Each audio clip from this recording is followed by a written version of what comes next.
A passagem para a qual eu gostaria de chamar a sua atenção nesta manhã se encontra no livro de Atos, no capítulo 2, versículo 42. Atos capítulo 2, versículo 42, estas palavras: e perseveravam, isto é, aqueles que foram salvos naquele dia de Pentecostes em diante, e perseveravam na doutrina dos apóstolos, e na comunhão, e no partir do pão, e nas orações, e em toda a alma havia temor, e muitas maravilhas e sinais se faziam pelos apóstolos. Bem, o título do nosso estudo nesta manhã, dando continuidade, a doutrina da igreja é modelo, ou o modelo, e o propósito para a igreja local, isto é. Bem, eu creio que é necessário uma pequena recapitulação para nos localizarmos no contexto dessa doutrina. No domingo passado, pela manhã, nós consideramos o tema o que é a igreja. Nós vimos que a igreja não é uma denominação ou uma confissão de fé, doutrinas escritas no papel apenas. É um grupo, sim, um grupo local reunido de pessoas que passaram pela mesma experiência da transformação, da conversão cristã, sendo separados do mundanismo, e unidos uns com os outros, ligados firmemente uns com os outros, para viverem para Cristo, para viverem o mesmo propósito para o qual foram chamados. Um grupo de pessoas reunidos, separadas do mundo, unidas, interligadas, com o mesmo sentido, para adorar a Deus, para servi-lo, para proclamar libertação em Cristo Jesus, para ser neste mundo um farol, um espelho, refletindo a glória de Cristo em um mundo que jaz no maligno. Nós vimos também sobre as metáforas da igreja, 7 metáforas do Novo Testamento, mas em especial aquelas 3 metáforas sobre o edifício do templo, unidos, cada parte cortada deste mundo, transformadas pelo Espírito, colocadas na igreja, conectadas uns com os outros, pedras vivas, suportando este edifício onde Deus escolheu habitar pelo seu Espírito, no qual Ele está construindo, até que o último eleito seja adicionado a este prédio. Então, o templo de Deus para sempre, como nós lemos aqui, a Nova Jerusalém, a igreja figurada nesta grande cidade. A metáfora do corpo, de um corpo unido, orgânico, conectado uns com os outros, com a cabeça que é Cristo, onde cada parte organizada junto atua em parceria uns com os outros, em conexão com o mesmo propósito, em crescimento, em saúde, desenvolvendo-se. E nós vimos também a figura ou a metáfora da família, a igreja como uma família, não como um grupo de pessoas individualistas que se reúnem em uma pequena associação, mas uma família que se interessa uns pelos outros, que observa o crescimento uns dos outros, que deseja prosperidade espiritual uns dos outros, que zela pelo nome do seu Senhor, do Pai desta igreja. Uma família orgânica, uma família em desenvolvimento, uma família que demonstra amor real, amizade, simpatia uns pelos outros, o objetivo real de estarmos juntos. Essa é a igreja do Senhor Jesus Cristo.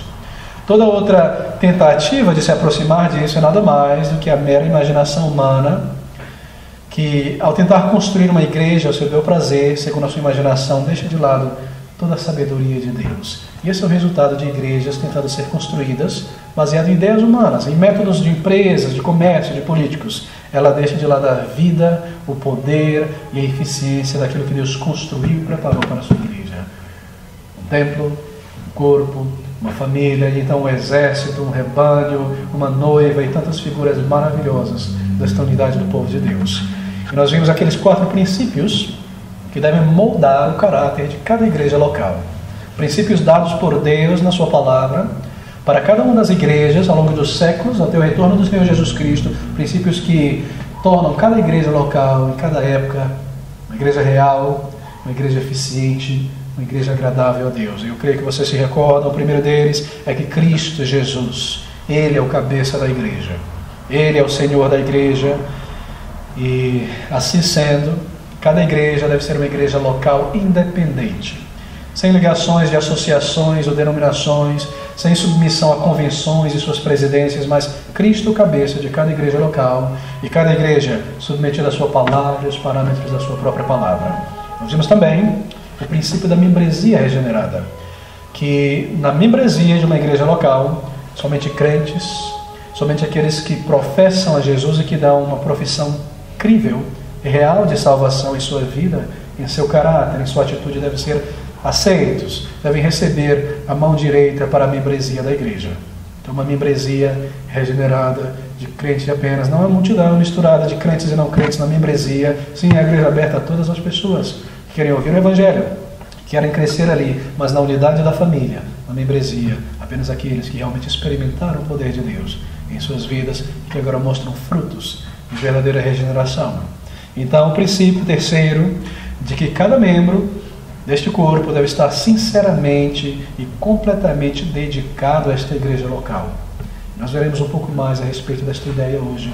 A ideia da igreja como uma colônia do céu na terra. E todas as metáforas realmente apontam para isso, a comunhão de cada membro no corpo, não é? Os tijolos vivos dando suporte à estrutura, as partes do corpo que não podem se separar, a seu bel prazer, unidas juntos, a família. Esse é o ensino da palavra de Deus. E por último nós vimos como um princípio importante que cada igreja local, vivendo em independência, em obediência do Senhor Jesus Cristo, haverá de experimentar crescimento como um sinal de vida espiritual. O rebanho que procria, a família que cresce, o templo que é edificado, crescimento espiritual, crescimento em todas as áreas, obviamente, mas um crescimento que está de acordo com o cronograma de Deus, com o tempo dele, com a vontade dele. Bem, então esses foram princípios importantes, as metáforas importantes sobre o que é a igreja. E tendo isso em vista, construindo sobre este estudo de domingo passado, nós queremos considerar nesta manhã o modelo para a igreja local e o propósito, ou os propósitos para a existência de uma igreja local. Quando eu falo sobre modelo, bem, nós temos em vista a suficiência da Bíblia, da Escritura, crendo que a Bíblia é suficiente, completa, para nos ensinar como uma igreja deve ser. É isso que está em vista ao falarmos sobre um modelo para a igreja local. Que a Bíblia nos provê de tudo que nós precisamos saber neste mundo para a salvação, para a santificação e para a organização e gerenciamento, eu posso usar esse termo, de igrejas locais. A Bíblia nos dá tudo o que nós precisamos. Nós não precisamos das técnicas do mundo, da sabedoria do mundo, de empresas, de políticos, de ideias. Nós cremos que a Bíblia nos dá um modelo e um padrão definido de uma igreja específica, sobre a qual nós podemos olhar e então copiar. Essa é a ideia. É esse o propósito desse modelo. Deus, no que se refere à igreja, não nos deixou ao nosso bel prazer, ao prazer da nossa imaginação, ideias. Ele nos deu especificamente um modelo, um padrão de igreja no Novo Testamento. E nós precisamos desse modelo que Cristo nos deu. Bem, a Bíblia nos fornece, então, um exemplo de uma igreja, que nós podemos olhar através dela, ver a sua estrutura, ver o seu funcionamento, a sua dinâmica, então copiá-la em cada época, em cada geração, em cada lugar. E assim deve ser, até o final dos tempos, até o retorno do Senhor Jesus Cristo. Essa é a posição histórica da maioria das igrejas independentes no mundo, batistas, reformados, congregacionais até certo ponto, e outros grupos, de que a Bíblia, especificamente o Novo Testamento, nos dá, então, um modelo de igreja a ser copiado. Que os apóstolos, em suas cartas, em seu comportamento, conscientemente nos deixaram aquela marca d'água da igreja, que pode autenticar a igreja. Vemos que essa é a verdadeira igreja, essa é a verdadeira nota, não é a marca d'água de uma nota, que não é falsa. Os apóstolos nos deixaram a marca d'água da igreja, e nós podemos e queremos colher esses elementos na palavra de Deus hoje. Bem, eu faço um parêntese aqui, porque é verdade que esse modelo, esse padrão de igreja que o Novo Testamento nos dá, não foi muito popular entre aquelas denominações que refletem os primeiros estágios da Reforma Protestante. Luteranos, anglicanos, aqueles primeiros estágios, quando a Reforma estava sendo iniciada, mas que foram grupos, denominações que ainda estavam, até certo ponto, presos à liturgia ou ao modelo de governo do catolicismo romano. Se você observar os luteranos e os anglicanos ainda hoje, e muitos outros grupos, você percebe que eles mantiveram toda a liturgia católica. As vestimentas, as cerimônias e a estrutura de governo da Igreja Católica Romana, todo aquele ranço permaneceu. E assim, entre esses grupos, ainda hoje não é popular a ideia de que a Bíblia nos ensina, na verdade, o fato, a doutrina, de que a Bíblia nos ensina um modelo específico de uma igreja que nós devemos copiar. que nós não devemos seguir as nossas próprias ideias e imaginação. Aqueles grupos que eu acabei de mencionar, eles herdaram o seu sistema litúrgico da Igreja Católica Romana, e a posição desses grupos tem sido que nós podemos inventar da igreja ou idear a organização da estrutura da igreja. Eles dizem o seguinte: os anglicanos são, sobretudo, proponentes dessa ideia. A Bíblia é suficiente para nos ensinar a respeito do caminho de vida eterna e santificação, ponto final. O que se refere à igreja, isto é, aquilo que está na igreja, a adoração, a comunhão dos crentes, o batismo, a ceia, etc. No que se refere à igreja, nós estamos livres para organizar a igreja e moldá-la à cultura em nossa volta, que melhor se adapte à cultura. E muitos têm comprado esta ideia católica romana. Nós vemos isso no meio neopentecostal, veja você, e entre muitas igrejas ditas reformadas também, sobretudo os pedobatistas, que trazem esse ranço católico do governo e de outras coisas para a sua igreja. Mas a Bíblia, ela não é suficiente apenas para o ensino sobre o caminho de vida eterna, mas ela é suficiente, isto é, completa. Nós não precisamos de nada mais para nos ensinar tudo a respeito da piedade, da vida de fé, da santificação, de como organizar nossas famílias, a igreja, de como esperar o Senhor Jesus Cristo, como Deus nos conduz. E esse é o princípio normativo da Escritura. O princípio de que a Bíblia é a norma de fé e prática em tudo na vida do crente. E nós devemos crer nisso e amar esse princípio e depender e defender esse princípio a todo tempo. De outra maneira, nós não podemos crer na suficiência da Escritura, nem nos submeter ao senhorio de Cristo se nós não tomamos a Bíblia por inteiro, como uma regra, uma norma de fé e prática, um modelo para tudo em nossa vida. E aqui nós estamos, então. Por muito tempo, eu menciono novamente, a maioria das igrejas evangélicas protestantes tem mantido esse princípio de que na Bíblia nós encontramos ali um modelo, uma estrutura, uma diretriz para a igreja local. Mas os tempos mudaram, não é? Os tempos mudaram. E hoje em dia nós temos ouvido as vozes de pessoas que acham conhecer mais do que Deus e que a sua própria palavra, e que escrevem seus livros e fazem suas conferências por aí, querendo dizer como a igreja deve ser, e como ela deve ser construída, e os novos métodos de alcançar pessoas, de fazer a igreja crescer, de atrair ovelhas, de expandir, coisas do tipo, baseado na ingenuidade, ou melhor, no conhecimento humano, de empresas, de crescimento técnico, etc, etc, etc. E você ouve isso em toda parte. E as pessoas acham que isso é plausível. E eles mostram o exemplo de várias mega igrejas em toda parte, onde as pessoas estão enchendo esses locais. E aqui no Brasil, sobretudo, nós vemos isso de maneira clara. Mas o Brasil é uma boa esponja, não é? O Brasil, ele absorve de vários outros países aquilo que é trazido de lá, reformula isso aqui, piora as coisas em muitos aspectos e exporta para fora também. Nós vemos os proponentes dessa ideia que abandonaram a autoridade da palavra de Deus, e esse é o fato, eles têm deixado de lado a autoridade da Bíblia e os preceitos bíblicos e se voltaram a ideias humanas e querem dizer que a igreja deve ser construída, moldada para se ajustar à cultura em nossa volta. Você já ouviu sobre isso?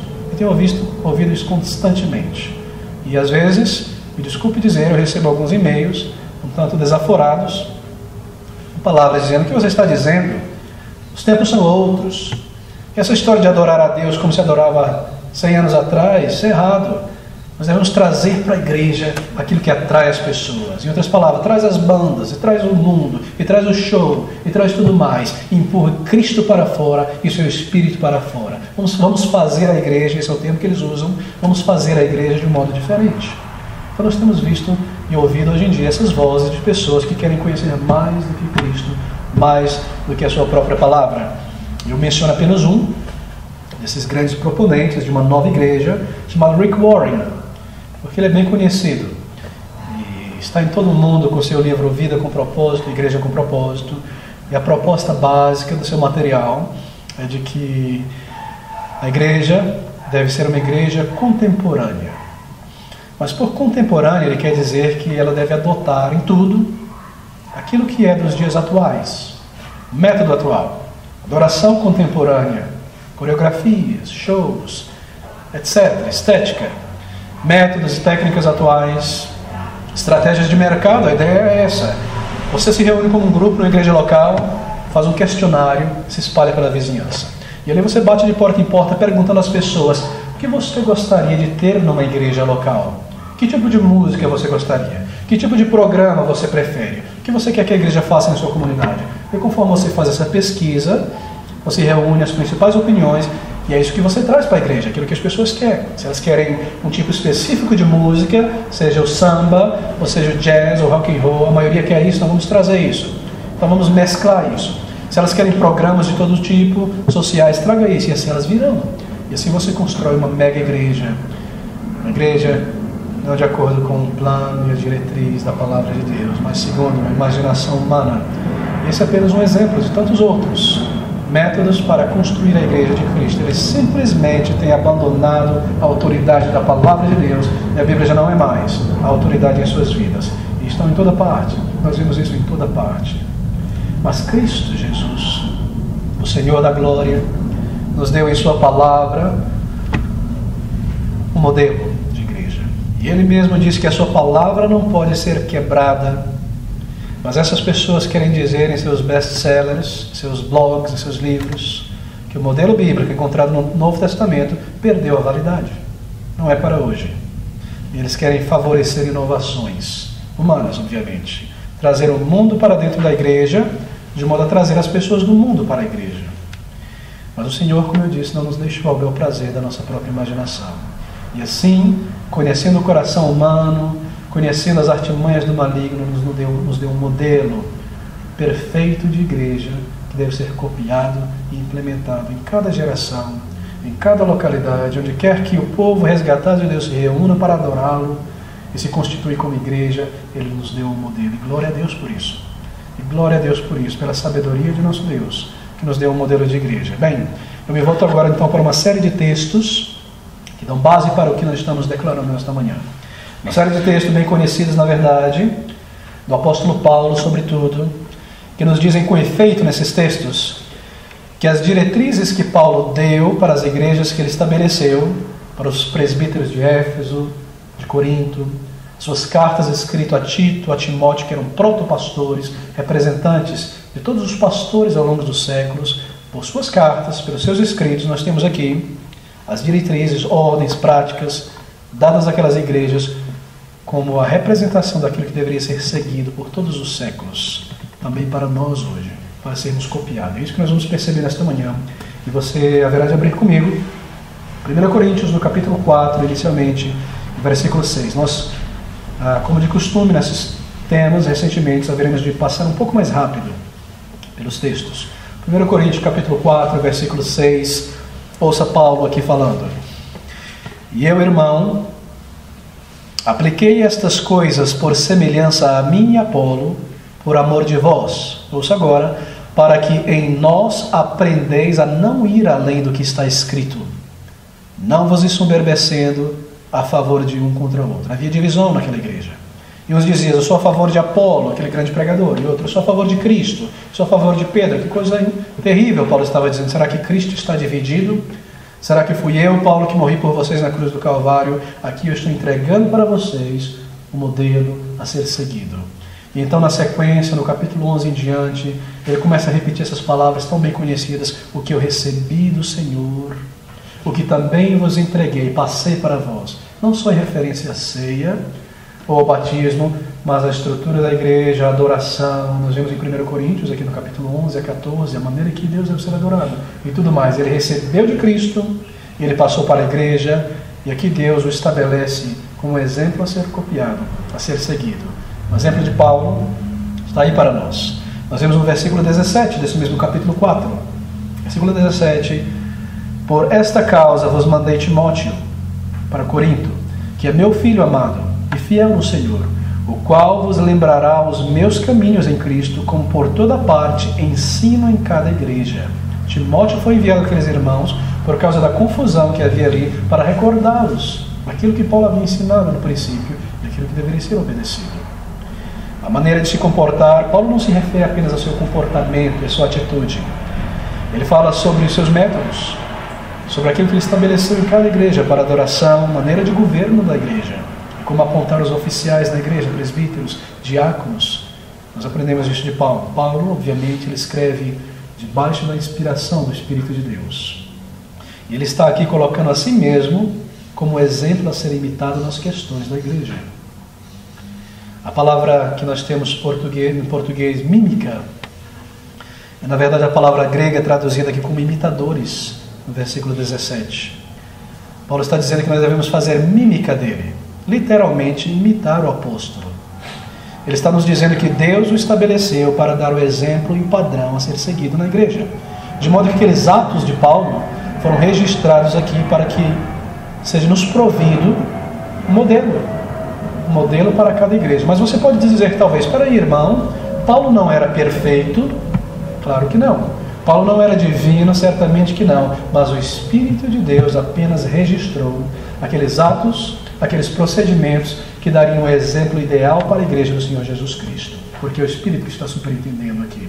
E essa é a palavra de Deus inspirada. E assim nós podemos olhar para o irmão Paulo, para o apóstolo do Senhor Jesus Cristo, que fala como autoridade de um apóstolo, em seu exemplo, em sua palavra, dada às igrejas, e mímica, copiá-lo em nossas igrejas. E nós vemos isso também em toda parte. Veja 1 Coríntios 11, versículo 1 e versículo 2. Paulo mais uma vez falando.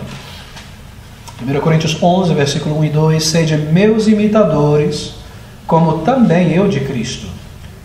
E louvo-vos, irmãos, porque em tudo vos lembrais de mim, e retendes os preceitos como vos tenho entregue. Sede meus imitadores, retende os preceitos. Imitadores, mais uma vez a palavra mímica. Imitar, reter os preceitos. Preceitos ou ordenanças, ordens que Paulo recebeu do próprio Senhor Jesus Cristo, e agora por meio de ordens também, dadas às igrejas locais, coisas herdadas, preceitos herdados, traduções que foram passadas de uma mão para outra. Ele diz ter recebido de Cristo, como eu também de Cristo. Cristo a base dessa igreja. Paulo, uma das colunas como fundamento, e nós construído como prédio sobre esta coluna, a doutrina dos apóstolos. Para a igreja, então, Paulo é colocado por Deus como exemplo. E a sua palavra nos é dada, inspirada pelo Espírito Santo para isso. Obviamente, no que se refere a tradições aqui, preceitos, ele se refere a muito mais do que a ceia do Senhor, as ordenanças e o batismo, mas a todas as ações referentes à igreja que dirigem a igreja. Abra comigo agora em Filipenses capítulo 3, e versículo 17. Filipenses 3, 17. Bem claras essas palavras, escrevendo à igreja de Filipe, na Macedônia, primeira igreja da Europa. Sede também meus imitadores, irmãos, e tende cuidado segundo o exemplo que tendes em nós, pelos quais assim andam.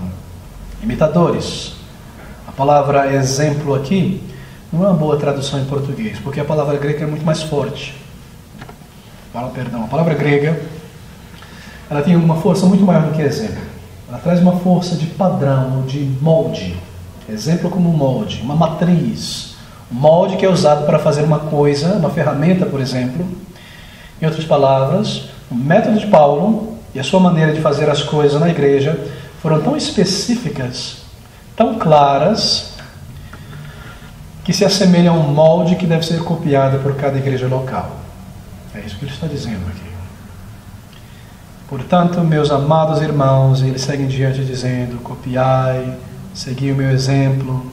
Ele fala aos presbíteros, a Timóteo, a Tito, em suas cartas e aos demais, olhem para mim. É interessante, não é?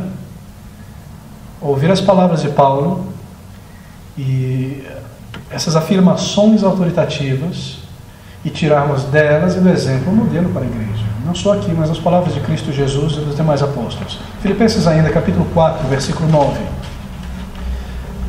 O que também aprendestes e recebestes e ouvistes e vistes em mim, isso fazei, e o Deus de paz será aqui convosco. Aqui, ele fala novamente dessa autoridade especial dos seus atos. E como os seus atos se constituem em uma norma a ser seguida pela igreja. Tudo aquilo que aqueles irmãos viram em Paulo fazer deveria ser copiado por eles na igreja, para que eles também alcançassem instrumentalidade como igreja na região onde estavam. E Paulo, obviamente, como eu disse, não era divino, mas aqui o Espírito Santo de Deus preservou e registrou na Escritura os atos, as prescrições, do apóstolo Paulo que nos provém com um padrão específico e claro para a igreja. Ele fala sobre isso a Timóteo. 2 Timóteo capítulo 3. Abra comigo em 2 Timóteo capítulo 3, no versículo 16 e 17. Ele fala aqui sobre o homem de Deus, primariamente o pastor da igreja local, mas obviamente estendido a toda a igreja. 2 Timóteo 3, 16.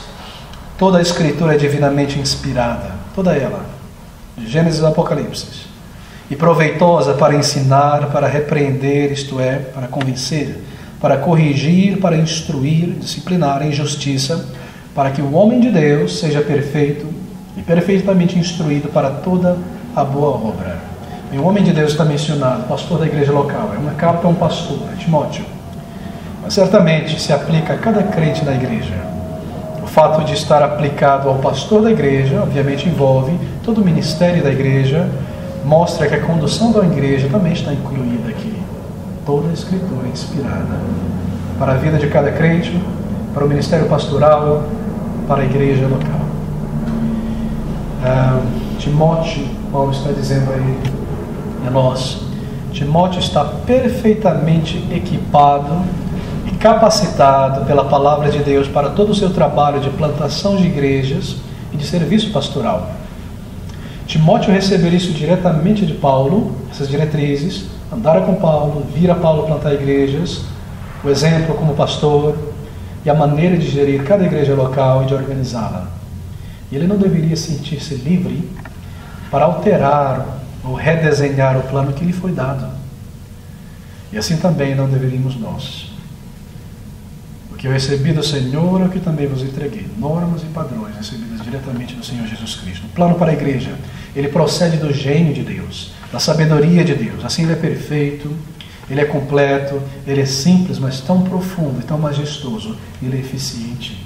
E somente sobre o plano de Deus, sobre o padrão de Deus para a igreja local, a bênção de Deus descansará. Claro que sim, porque isso mostra obediência, isso mostra dependência, isso é algo que reflete o caráter de Deus. Bem, nós temos aqui, queridos, aqueles que advogam uma igreja de acordo com a cultura em volta, contemporânea, para melhor atrair as pessoas. Na verdade, eles desprezam a palavra de Deus. Talvez não diretamente, mas eles estão colocando de lado, fazendo pouco caso desses textos que nos ensinam sobre o padrão para uma igreja local. Há muitos exemplos no livro de Atos, nas cartas pastorais, desses comandos e exemplos. Deixe-me dar apenas dois para termos uma ideia aqui. 1 Coríntios 16, versículo 1 e 2. Ora, quanto à coleta que se faz para os santos, fazei vós também o mesmo que ordenei às igrejas da Galácia. Ele ordenou isso às igrejas daquela região chamada Galácia. No primeiro dia da semana, cada um de vós põe de parte o que puder ajuntar, conforme a sua prosperidade, para que não se façam as coletas quando eu chegar. Bem, esse texto, esse é um comando, um exemplo de uma prática a ser seguida, que foi dada a todas as igrejas. Embora essa coleta específica seja de recursos financeiros, seja para as igrejas da Judeia, que naquele período sofriam tremenda carestia, e recursos foram coletados para serem enviados para aquela igreja. Mas aqui está um exemplo padrão. Paulo usa palavras autoritativas aqui, conforme eu ordenei às igrejas da Galácia. E o que nós aprendemos é isso, um padrão a ser seguido. Que o povo de Deus se reunia no primeiro dia da semana e que ali as ofertas voluntárias eram reunidas. Esse é um exemplo, então, do que deve ser feito no domingo. Em Tito, capítulo 1, versículo 5, nós temos uma referência ao sistema de governo que deve existir numa igreja local, que é expresso como um sistema de governo por consentimento. Isso é um comando do apóstolo, que nós vamos ver em alguns minutos a respeito do governo na igreja local. Há também outros princípios a serem aplicados. Nós encontramos, por exemplo, o princípio sobre a adoração na igreja em João, capítulo 4, versículo 23, onde Cristo estabelece a adoração que deve acontecer na igreja. Adoração em espírito e em verdade, não é? João capítulo 4, 23, eu leio rapidamente essas palavras de Cristo. Mas a hora vem e agora é em que os verdadeiros adoradores adorarão o Pai em espírito e em verdade, porque o Pai procura tais que assim o adorem. Isso é sobre a adoração na igreja. Nós vimos Adoração no primeiro dia da semana, a igreja deve se reunir ali, as coletas das ofertas voluntárias naquele dia, o governo da igreja em Tito, em Timóteo, como deve ser a adoração na igreja, segundo o prazer e a imaginação humana, estética, voltada aos sentidos, não, em espírito e em verdade. Apenas uma pausa aqui. Cristo Jesus, quando conversava com aquela mulher samaritana à beira do poço, aquela mulher lhe perguntara sobre a adoração. Um judeu, Jesus, e ali uma mulher samaritana. Diante deles estava um poço cavado por Jacó, reverenciado pelos samaritanos, como sua tradição. Próximo a eles, ambos poderiam ver aquele monte onde os samaritanos subiam para sacrificar e ainda fazem isso hoje. A pergunta da mulher para Cristo, desculpe, foi essa. Vocês, judeus, dizem que a adoração verdadeira e aceitável a Deus deve ser feita no templo na cidade de Jerusalém somente. Nós dizemos que aqui no monte. Onde deve ser a adoração? É o que estava implicado na pergunta. A resposta de Cristo foi: a hora chegou, porque Cristo já estava ali, a igreja estava sendo estabelecida, em que os verdadeiros salvos, adoradores, adorarão o Pai em espírito e verdade. A palavra adorar, usada por Jesus Cristo, é a palavra mais popular no Novo Testamento para adoração. Há várias delas. É a palavra grega proskune, que se refere a prostrar-se com o nariz em terra para adorar. Assim faziam os samaritanos e os judeus, muitas vezes, não o tempo todo, no templo. E a pergunta da mulher é: onde deveriam as pessoas proskune diante de Deus, no templo ou no monte? E a resposta de Cristo é: o momento chegou em que a adoração não vai ser mais física nem estética. Os crentes em Jesus Cristo verdadeiro proskune se prostrarão em espírito e em verdade.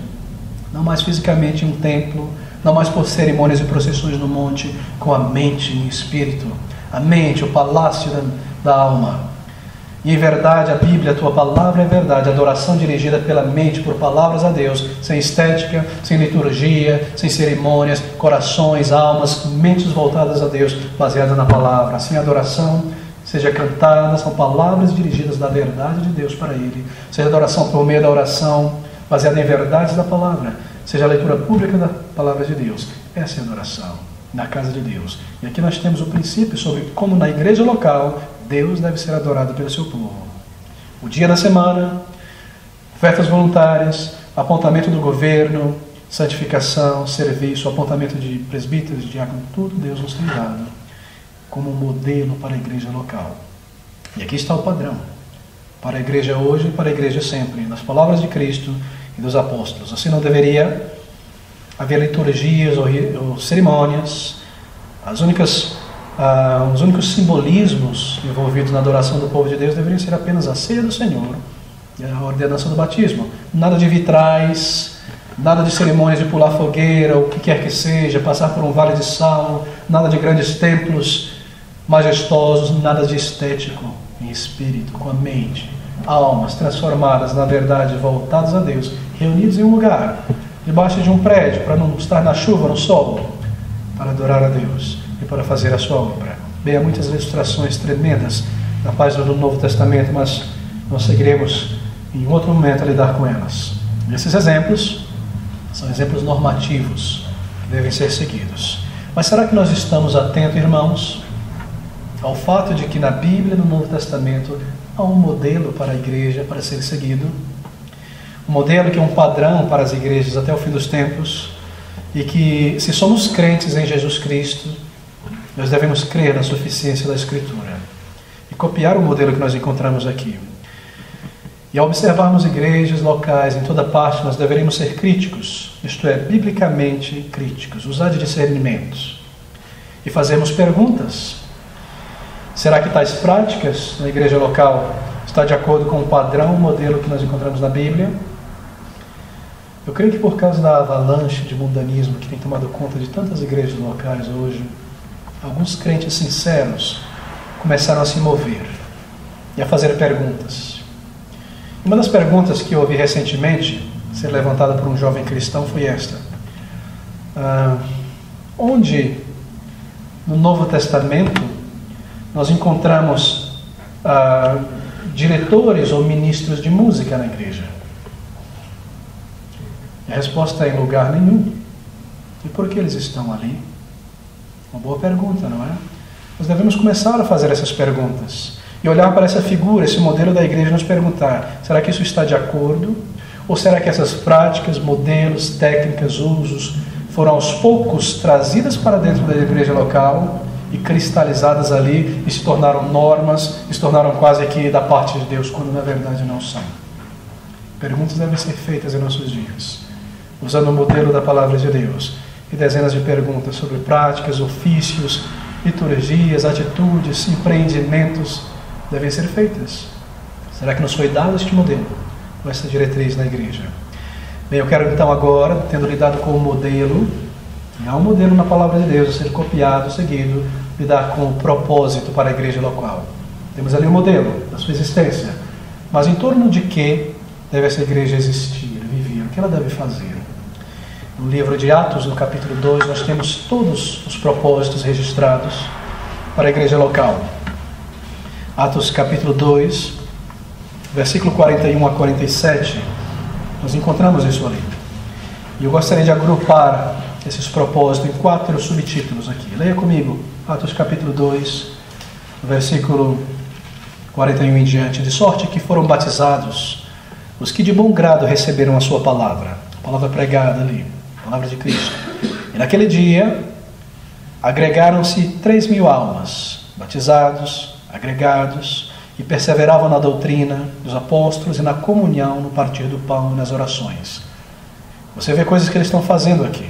Em toda a alma havia temor, maravilhas e sinais eram realizados pelos apóstolos. Todos que criam estavam juntos, tinham tudo em comum, vendiam suas propriedades e repartiam com cada um segundo havia necessidade.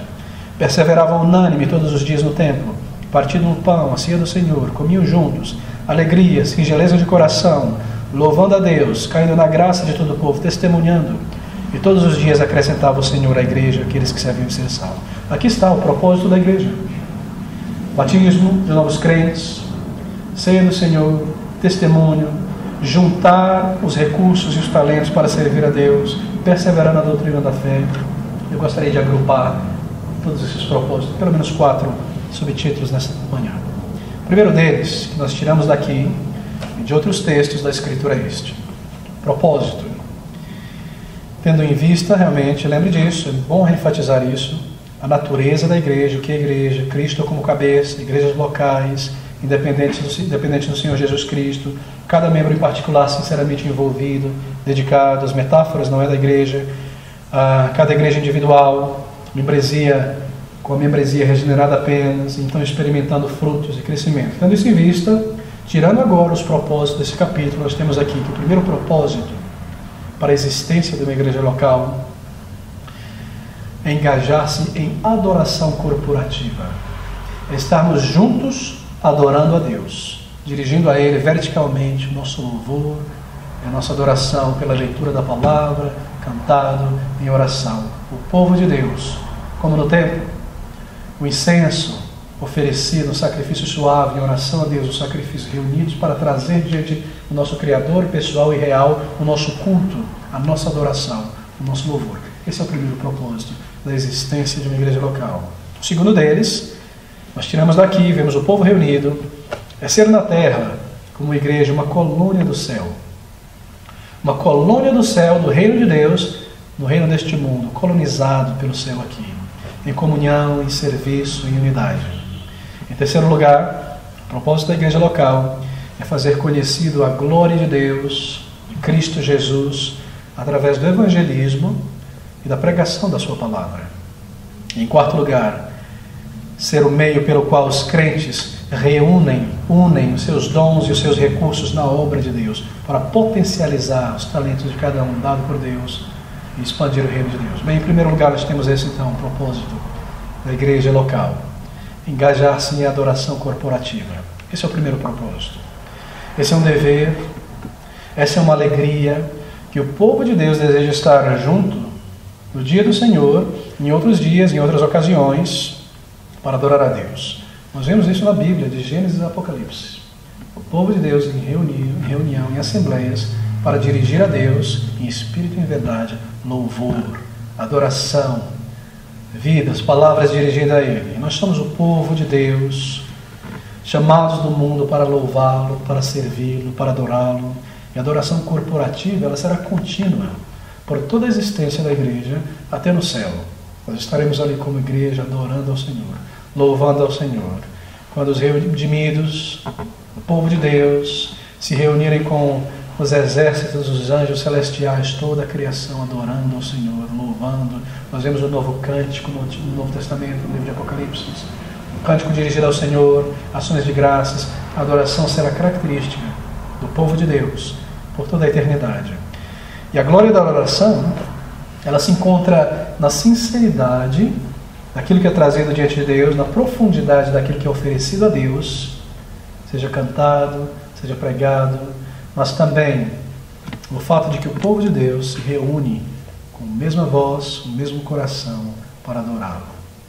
Está na profundidade e sinceridade do ato de adorá-lo, está também no próprio ato de nos reunirmos. Ali está a glória da adoração. Bem, não apenas a adoração é louvor, a adoração não é apenas louvor cantado, certamente essa é uma das grandes joias preciosas da adoração, mas a adoração envolve todo o culto dirigido a Deus. A adoração envolve a leitura pública da palavra, a oração dirigida ao Senhor, palavras, a proclamação da palavra e o louvor cantado. Então o povo de Deus se reúne em conjunto para isso, para trazer diante dele seu louvor cantado, suas ofertas, sacrifícios de louvor, palavras de Deus sendo proclamado, reverenciando o seu nome, reunidos juntos. Ali está a igreja local, o povo peculiar de Deus, reunido em toda parte do mundo em adoração, fazendo isso de um modo agradável e aceitável a Ele, isto é, em espírito e em verdade. E sobre a sua igreja estão os seus olhos, e o seu sorriso, e a sua bênção, e o seu favor. Assim, o primeiro propósito para a igreja local é essa reunião regular e contínua para adoração, dirigida ao Deus triuno. Bem, em segundo lugar, nós extraímos desse texto, mas antes de tocar nesse segundo ponto, deixe-me fazer uma aplicação. Se o objetivo é a nossa adoração reunida, quão sério então nós devemos considerar a casa de Deus e o dia do Senhor, não é? De nos prepararmos com antecedência no sábado, descansando a tempo, e de estarmos aqui a tempo, acordado, para todo o período de adoração. De termos resolvido os nossos problemas para não trazê-lo em nossa mente, em nosso coração, e nos distrairmos. De termos confessado os nossos pecados de modo a sermos aceitáveis diante do Senhor. Lembre-se, é muito importante a confissão de pecados. Antes de todo o sacrifício no Antigo Testamento, sacrifício de louvor sendo trazido diante de Deus no altar para ser queimado, antes de qualquer sacrifício de adoração por uma bênção, por um favor de Deus, era oferecido um sacrifício pela remissão de pecados. E sobre o fogo, sobre as cinzas, acendido, contínuo na verdade, daquele sacrifício pelos pecados, era então colocado um sacrifício de louvor, de adoração. Assim, para adorarmos a Deus, reunidos de um modo digno na casa do Senhor, é necessário nos prepararmos e confessarmos os nossos pecados a Ele, e limparmos o nosso coração para que a nossa adoração chegue a Ele e seja aceitável. Então recebemos a sua parte, direção, bênção, fortaleza, sua presença em nosso meio. Nós devemos sempre manter isso em mente. Ao nos reunirmos com o povo de Deus, no arraial do povo de Deus, a virmos de um modo digno, a não mancharmos a Assembleia do povo de Deus, a deixarmos problemas e preocupações de lado, a virmos com alegria e com sinceridade, a cantarmos os seus louvores assim. Aí está. Propósito primeiro para a adoração, para a reunião, para a igreja local, adorarmos ao Senhor. Um Deus que nos vê, um Deus que conhece o nosso coração neste momento, que vê os nossos pensamentos e a nossa atitude para com a sua palavra, para com a adoração do seu nome. Um Deus que é real, um Deus que vê. Bem, em segundo lugar, segundo propósito para a existência da igreja local é de sermos na terra uma colônia do céu. Uma colônia do céu na terra, em comunhão, em serviço, a beleza da unidade de família, de proclamarmos a Cristo, uma família fiel de pessoas que amam a Cristo e que amam as outras. Uma colônia no céu. É a vontade de Deus, nós lemos na palavra, aprendemos isso, que seu povo deva se reunir em famílias locais neste mundo, igrejas locais, e assim exibir neste mundo toda a beleza da unidade e da afeição. A intenção da igreja local é ser algo maravilhoso neste mundo, aos olhos de um mundo decadente. exibindo a vida, a energia, o poder, a unidade de um povo separado por Deus, que se reúne com este propósito de adorá-lo, de viver para a glória futura, uma colônia do céu na terra. Interessante pensar sobre isso. Talvez cada um aqui já tenha lido sobre colônias de outros países no Brasil, colônias pequenas, povoados. No início do século XX, houve uma pequena colônia norte-americana, um povoado no norte do Brasil, no Pará. Um criador de automóveis, Henry Ford. Ele precisava de borracha para o pneu dos seus carros. Grande indústria de automóveis no início do século XX, nos Estados Unidos. E de onde melhor tirar borracha senão na floresta amazônica? E para cá foram enviados um grupo de funcionários, um grande grupo, que formaram uma pequena vila, uma colônia, no norte do Brasil, para extrair legalmente, eu creio, a borracha da seringueira, e ali eles viveriam por muitos anos. E obviamente, porque precisavam estar naquele local e viver ali, eles trouxeram suas famílias, e trouxeram seus equipamentos, e trouxeram também seu modo de viver. Um país na época já bem desenvolvido, quando comparado ao Brasil na época, no final do século XIX e no século XX, eles trouxeram todas as suas parafernálias. E ali no norte do Brasil, você lê a respeito disso hoje, eles construíram uma pequena vila, uma pequena colônia, mas construíram segundo os moldes norte-americanos da época. As casas, os sistemas de irrigação e aquedutos e eletricidade e os bens, completamente moderno para a época, funcional, bem organizado com o governo.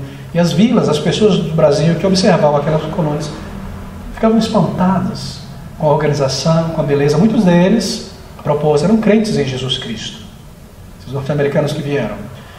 E a simpatia daquele povo reunido ali, a maioria deles, obviamente, não era um povo perfeito, e a tecnologia, a maneira de se organizar, tão diferente no meio daquela selva, no meio do mato, onde não havia recursos, uma colônia. Eu uso esse exemplo para dar exatamente a ideia. O reino de Deus colonizando este mundo, com um povo transformado, emancipado do misticismo, da ignorância, do amor por coisas materiais, de viver por aqui e por agora, um povo elevado pela palavra de Deus em caráter, reunidos, uma colônia que o povo olha em volta e nos vê membros daquela colônia e deseja estar ali, conhecê-la e viver ali, e fazer parte, o povo que ama uns aos outros, de um governo organizado e bíblico no Cristo é o Senhor, onde há verdadeira alegria e submissão à sua palavra, uma colônia do céu na terra, tremenda sabedoria de Deus. E um mundo tenebroso, um luzeiro a ser visto distante, um refúgio. A igreja do Senhor Jesus Cristo, ela é muito mais ampla do que nós temos aprendido neste contexto de Brasil de ultimamente. Ela é muito mais bela, ela é muito mais poderosa, ela não necessita ser localmente imensa, ela pode ser um exército bem treinado, eficiente, alcançar, expandir o reino de Deus, alcançando vidas que mostram amor, fidelidade, submissão. Uma colônia do céu na terra. Se você abrir comigo em 1 Pedro capítulo 2, no versículo 9, nós vemos algo a respeito desta colônia. 1 Pedro 2, 9. Mas vós sois a geração eleita, isto é, separada, o sacerdócio real, a nação santa, o povo adquirido, para que anuncieis as virtudes daquele que vos chamou das trevas para a sua maravilhosa luz. Aqui está a beleza deste povo, não intrínseca a si mesmo, mas um povo que, vivendo no pecado, foi separado, transformado e unido, no qual o Espírito de Deus opera e trabalha agora, uma nação santa, um povo regenerado, para que anunciar pela vida, pela existência diante do mundo. Meus irmãos, minhas irmãs, membros de uma igreja local no Novo Testamento, no período de Cristo e dos apóstolos, eles viam a si mesmos como uma colônia no céu. Eles estavam conscientes de ser um povo diferente, no qual Deus havia operado e separado para a glória do seu nome. Nós vemos isso em Efésios capítulo 2, versículo 19, leio rapidamente, porque o nosso tempo corre. Efésios 2, versículo 19 e 20, onde Paulo diz: assim que já não sois estrangeiros, nem forasteiros, mas concidadãos dos santos e da família de Deus, edificados sobre o fundamento dos apóstolos e dos profetas, de que Jesus Cristo é a principal pedra de esquina. Não mais estrangeiros, não mais forasteiros, cidadãos a colônia de Deus neste mundo. E para ser uma colônia no céu, do céu na terra, perdão, é necessário então que a igreja local tenha um governo específico. Um governo diferente do governo deste mundo. De modo a alcançar e manter essa comunhão real de família, bela e feliz, o Senhor Jesus deu à sua igreja um padrão de governo. E esse modelo de governo é um modelo singular, um modelo único, um modelo que você não vê no mundo. E nós encontramos esse modelo nas cartas pastorais, dado a Timóteo e a Tito, também aos presbíteros de Éfeso e de Corinto. E no mundo, certamente, à nossa volta, há muitos sistemas de governo. Nós temos a monarquia, nós temos a monarquia parlamentarista, a democracia e tantos outros, autocracia, etc. Mas o sistema de governo dado por Cristo à sua igreja é um sistema que nós definimos e tem sido definido como um sistema de governo de liderança por consentimento. Eu quero dizer com isso. Os oficiais da igreja, de uma igreja local, eles são eleitos pelos membros da igreja, e comandados pela igreja a governar a igreja local pela escritura e pelo exemplo. Você percebe?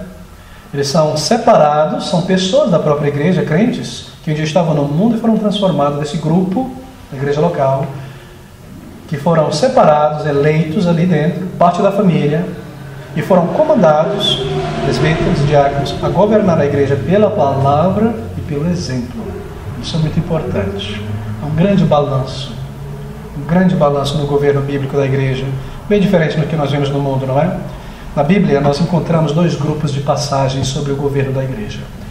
E se você tomar esses 2 grupos de passagens muito rapidamente, você acha que elas estão contradizendo umas às outras. Mas na verdade não estão. Há aquelas passagens, textos, que nós chamamos de textos sobre a assembleia da igreja, onde a igreja toda, onde a membresia da igreja é responsável por todas as decisões a serem tomadas na igreja, na Assembleia Geral dos membros da igreja.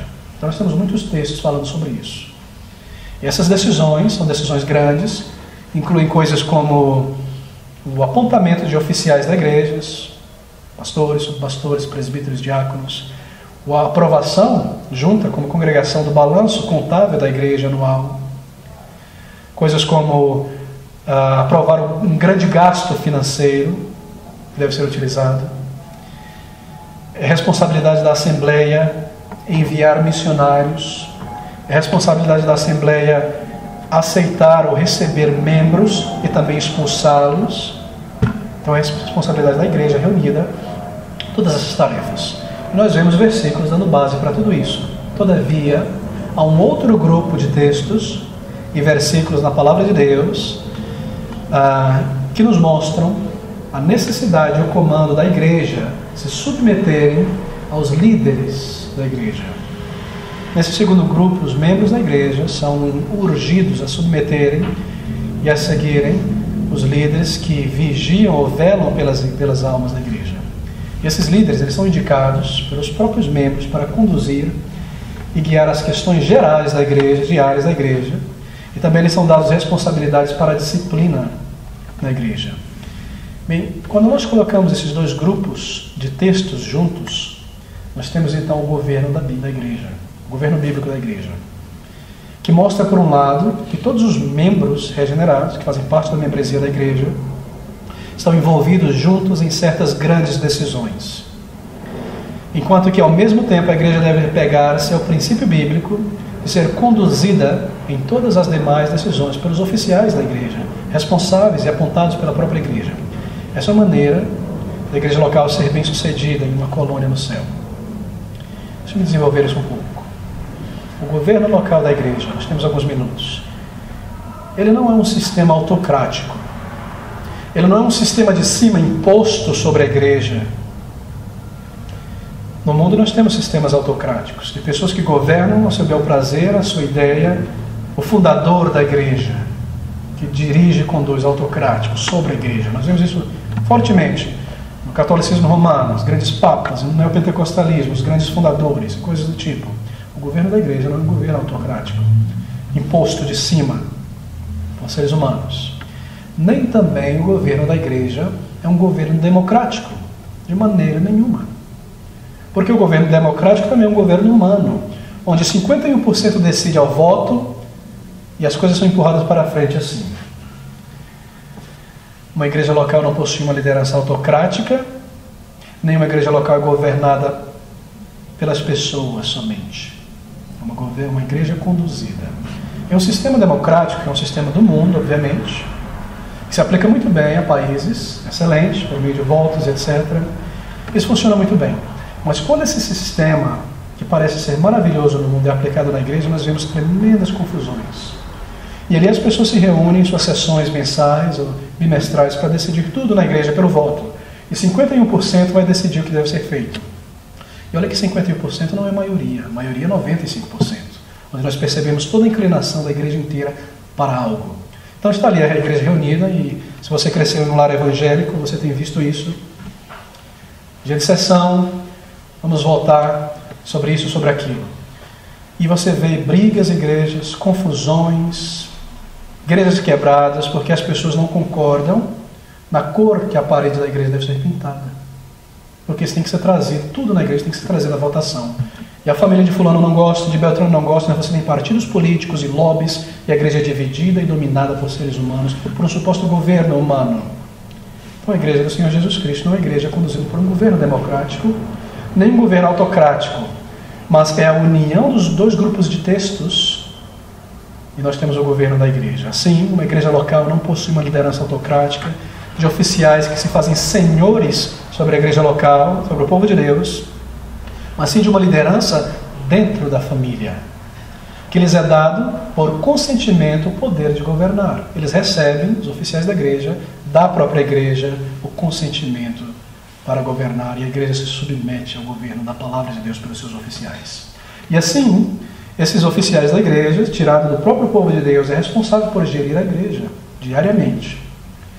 E escolher as coisas diárias que devem ser resolvidas. Não é necessário trazer e preocupar a igreja com coisas como essa. Mas nas grandes questões, a igreja deve estar reunida e ali sim aprovar aquilo que é trazido pela liderança ou não. Como sessão, nessas grandes coisas, não é? A escolha de um pastor assistente, ou levantar e apontar de um novo diácono, um presbítero, ou receber um membro na igreja, que vai fazer parte dessa família, desse corpo. A igreja deve estar reunida para recebê-la e dizer sim, ou expulsar uma pessoa da igreja que tem caído naqueles pecados e indisciplina que a Bíblia nos diz. E aqui está, presbíteros e pastores da própria igreja, irmãos, com o consentimento da igreja, gerindo e conduzindo e trazendo para a igreja, para a Assembleia da Igreja, as propostas a serem aprovadas, a serem conduzidas.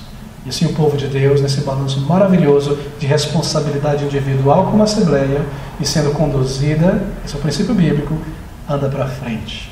E a obra do Senhor é feita, e há respeito, há simpatia, há um modelo, há um exemplo de vida, é um corpo, uma família. Os oficiais da igreja lideram e conduzem de tal forma, de modo a conduzir uma família em um grande objetivo, em uma grande unidade. É um sistema de liderança que irradia simpatia, na verdade, que recebe a resposta favorável da igreja, pelo exemplo, pelo caráter, na palavra de Deus. Continuamente. Uma liderança a partir de dentro e não uma liderança imposta de cima, de um clero. Assim, uma liderança pelo exemplo que se identifica com o corpo, porque faz parte do corpo. Você percebe a sabedoria e a maravilha? E você então, olhando no nível das supostas igrejas, você vê a distância em que estão do modelo bíblico e como pessoas têm dominado sobre a igreja de Cristo Jesus com suas personalidades e meios e técnicas, e operado terrorismo na mente de pessoas e controlado a igreja do Senhor Jesus Cristo, e a autocracia da democracia também, que divide, estraga e impede o crescimento e o andamento da igreja, porque métodos humanos, ideias humanas são trazidas para a igreja do Senhor Jesus Cristo.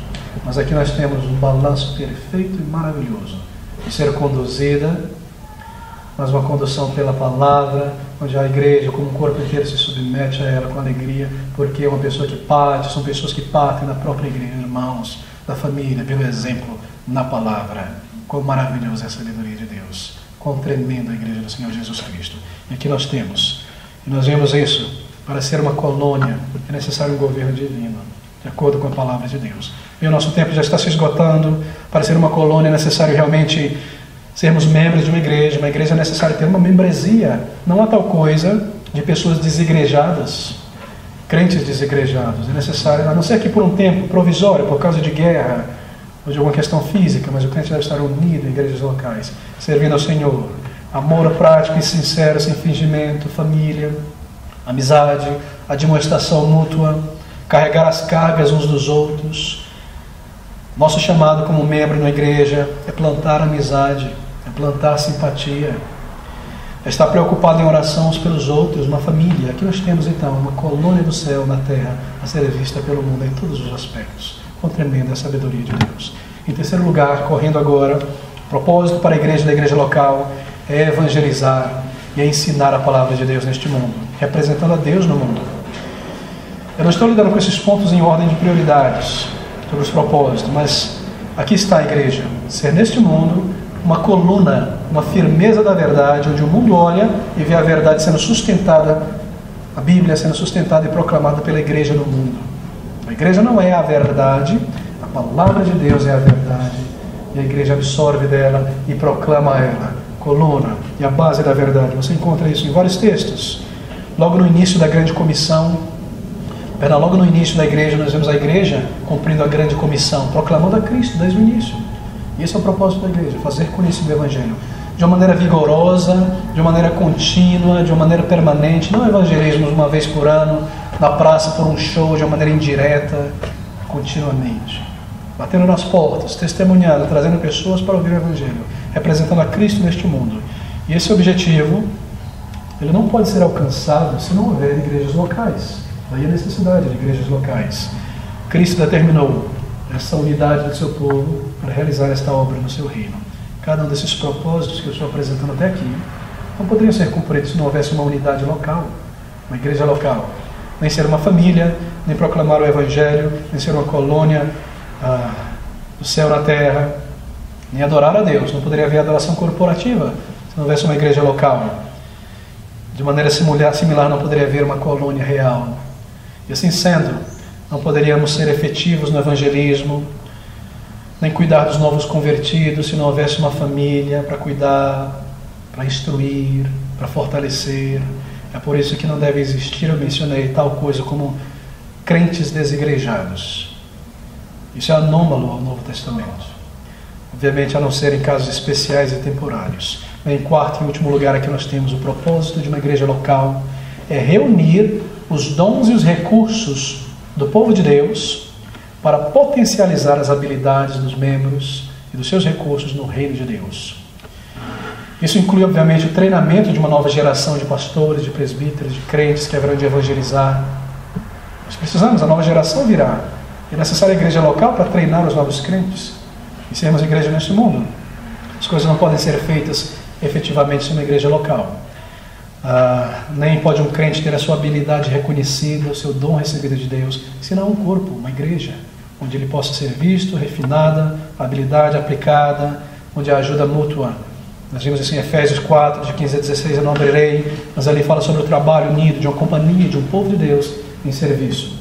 Deixe-me supor o seguinte: se nós nos comportássemos de maneira individualista e ignorássemos o comando de sermos membros de uma igreja e houvesse aqui uma pessoa extremamente hábil em nosso meio de fazer visitações, visitar pessoas, mas talvez essa pessoa não seja muito boa para pregar o Evangelho ou para responder perguntas doutrinárias, aconselhar pessoas com dificuldades. Essa pessoa estaria tremendamente limitada se ela estivesse sozinha.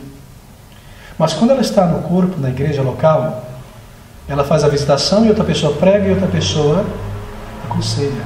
Você percebe? Os dons e os talentos dados por Deus a cada um de nós são potencializados na igreja e assim a obra de Deus é feita. Nós somos comandados a crescer segundo a imagem de Cristo, que é um homem, um varão perfeito.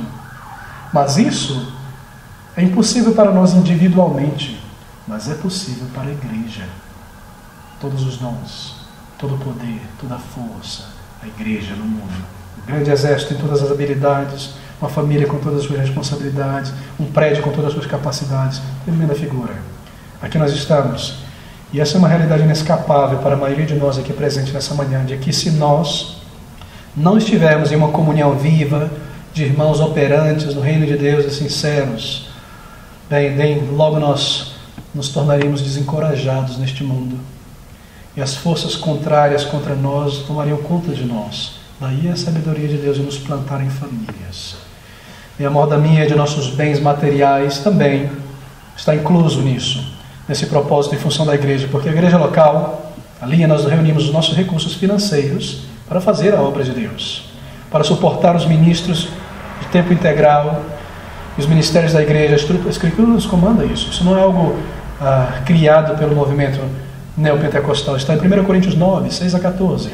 Potencializando os recursos para a obra de Deus, para expandir, para alcançar pessoas. O objetivo sempre é almas, e não a construção de um império, de um grande prédio, nas vidas. E aqui nós estamos servindo ao Senhor. Mas Satanás, o inimigo da igreja, o inimigo de nossas almas, ele sempre tentará, ele tem se sucedido muitas vezes, em impedir que os líderes das igrejas implementem esse modelo de igreja bíblica no mundo. E a igreja não seja nada mais do que um púlpito e uma audiência, e ao final vão para casa e voltam na semana que vem, como no cinema. Muitas igrejas são assim. Não há nenhuma organização, não há nenhuma coordenação de evangelismo efetivo, de serviço de todos os crentes, potencialização de habilidades, de talentos e recursos. No entanto, que algumas pessoas façam algumas poucas coisas, Satanás estará feliz. E assim ele tem que trazer tamanho desencorajamento a crentes e a líderes. Ele tentará nos fazer encarar o dever de evangelizar continuamente, de alcançar almas, de organizar um testemunho evangélico na comunidade, evangelístico, grande, efetivo e contínuo, como algo difícil, como algo árduo. Fique apenas naquela organização pequena, púlpito e congregação, não faço mais nada. Essa tem sido a tentativa dele. E se as pessoas se tornaram insatisfeitas, traz programas, mais e mais programas, pão e circo, para acalmar os crentes sinceros e alimentar os bodes. Não é isso que ele tem feito? É isso que ele tem feito em muitas igrejas locais. Ele tem criado esse desânimo de estarmos constantemente engajados no evangelismo e trazido à mente dos crentes como algo penoso a ser feito continuamente.